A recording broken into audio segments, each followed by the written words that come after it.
Hello guys, আসসালামু আলাইকুম। আজকে আমি আপনাদেরকে সাদা ইলিশের রেসিপি দেখাবো, যেটা কিনা আমার দাদির হাতের। আমার দাদি কিন্তু খুবই মজা করে সাদা ইলিশ রান্না করে। তো চলুন রেসিপিটা দেখা যাক। প্রথমেই এখানে কিছু পেঁয়াজ আর মরিচ নিয়ে নিয়েছে দাদু। এগুলোকে মেখে নিচ্ছিল ভালো করে।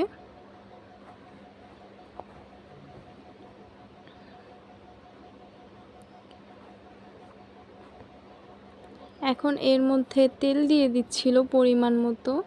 আপনারা আপনাদের পরিমাণ মতো সব কিছু ব্যবহার করবেন।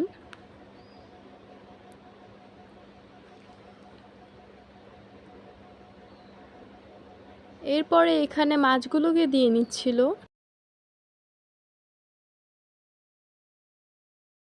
সাদা ইলিশ কিন্তু সবাই পারফেক্টভাবে রান্না করতে পারে না।